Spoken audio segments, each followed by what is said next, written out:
Ted Bundy didn't look like a monster. He was intelligent, well-spoken, charismatic, and that is exactly what made him dangerous. This episode explores how one of America's most notorious serial killers was formed, not through chaos, but through control, deception, and silence. Ted Bundy was born in 1946.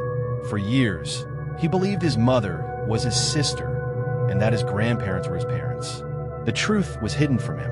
Psychologists later suggested this early deception fractured Bundy's sense of identity, a crack that would widen with time. From a young age, Bundy showed disturbing traits: emotional detachment, manipulative behavior, difficulty forming genuine connections. Yet he was also intelligent, organized, charming. Teachers saw promise, friends saw confidence. No one saw danger. As a teenager, Bundy developed an obsession with violent sexual material. He later admitted these fantasies grew darker over time. Not impulsive, not chaotic, planned. The line between fantasy and reality began to blur. Bundy attended college, volunteered for political campaigns, worked at a suicide hotline. People trusted him. Women felt safe around him. This carefully crafted image would later become his most powerful weapon. A failed romantic relationship deeply affected Bundy. Psychologists believe this rejection fueled his resentment toward women, particularly those who resembled his former partner. From this moment forward, his fantasies turned personal. By the early 1970s, Ted Bundy was no longer just imagining violence. He was planning it. We follow Bundy's first confirmed murders, how he chose his victims, how he gained their trust, and how no one realized the serial killer had begun operating in plain sight. The first murders. Ted Bundy didn't attack in dark alleys. He didn't hide in shadows. He walked up to his victims, smiling, and they followed him willingly. Bundy's approach was calculated. He often pretended to be injured, wearing a cast or sling. He asked for help. Victims lowered their guard. Once alone, the mask disappeared. Bundy's early murders occurred in the Pacific Northwest. Young women began vanishing. College students, independent, intelligent. There were no witnesses, an obvious pattern. At first, police didn't connect the cases. Bundy revisited crime scenes. He returned to victims' bodies. This wasn't just murder. It was possession. Each successful attack increased his confidence and his need for escalation. Bundy didn't fit the stereotype. He was clean-cut, articulate, helpful. Witness descriptions were dismissed. Police underestimated him, and he exploited that blind spot perfectly. As disappearances increased, something changed. Survivors came forward. Witnesses noticed patterns. And for the first time, Ted Bundy's name entered a police file. Bundy was no longer experimenting. He was perfecting.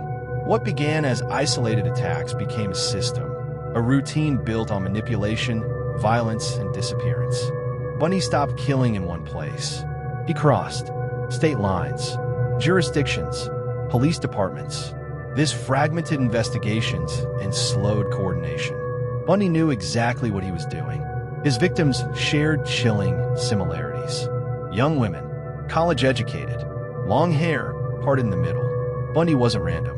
He was recreating a specific image, one tied to personal resentment and fantasy. Bundy lured victims into his car. Once inside, control was immediate. Escape was nearly impossible. He used restraints, deception, and surprise. No chaos, no weaknesses. The violence intensified. Bundy revisited victims' remains that he kept trophies. The murders were no longer about killing. They were about ownership. Survivors described a man named Ted. Witnesses noticed an injured-looking man asking for help. For the first time, patterns emerged. Police were closing in. In 1974, Ted Bundy was pulled over by police. In his car, officers found suspicious items. It wasn't enough for a conviction, but it was enough to put him on the radar. Ted Bundy was finally in custody. But for him, prison was just another stage, and the performance was far from over. Bundy was arrested in Utah for the kidnapping of Carol Durant, a survivor who identified him in court. Her testimony was powerful. Bundy was convicted, but he chose to represent himself. Bundy used the courtroom as a platform. He charmed, he argued, he manipulated, and against all logic, the system allowed it. In 1977, Bundy escaped from a courthouse window. He was captured days later. Then, unbelievably, he escaped again, this time from jail. America watched in disbelief. Bundy fled to Florida. Police warnings went out, but it was too late. Bundy was free and hunting again. In Florida, Ted Bundy would commit his most violent crimes yet. The killings would finally end his freedom, but only after unimaginable brutality. When Ted Bundy escaped for the second time, he didn't disappear. He transformed. What followed in Florida would become the most shocking chapter of his crimes. And the moment America could no longer deny what he truly was. Bundy arrived in Florida in early 1978. He was out of money, out of control, and more dangerous than ever. The careful planner was gone. What remained was rage. On January 15th, 1978, Bundy attacked a Florida State University sorority house. In a matter of minutes, 2 women were murdered. 2 others were severely injured. The brutality was unprecedented. This was no longer a hidden predator. This was open terror. Florida panicked. Curfews were discussed. Campuses locked down. Bundy's face was now everywhere. He was no longer anonymous. Weeks later, Bundy abducted 12-year-old Kimberly Leach. This crime shattered any remaining sympathy. The man who once hid behind charm was fully exposed. Bundy was arrested after a violent traffic stop. Evidence mounted quickly. Witnesses, physical evidence, survivors. This time, there would be no escape. Bundy would face trial under national attention. And for the first time, the state of Florida sought the ultimate punishment. Ted Bundy loved attention, and the final chapter of his life gave him more than he ever deserved. Bundy was tried for multiple murders in Florida. He defended himself. Again, the courtroom became a stage. Televised proceedings, public fascination, media spectacle. But this time, the evidence was overwhelming. As execution approached, Bundy began confessing. He spoke of control, fantasy, escalation. Some believe he withheld truths until the very end. Others believe he enjoyed the power of silence. On January 24th, 1989, Ted Bundy was executed by electric chair. Outside the prison, crowds gathered.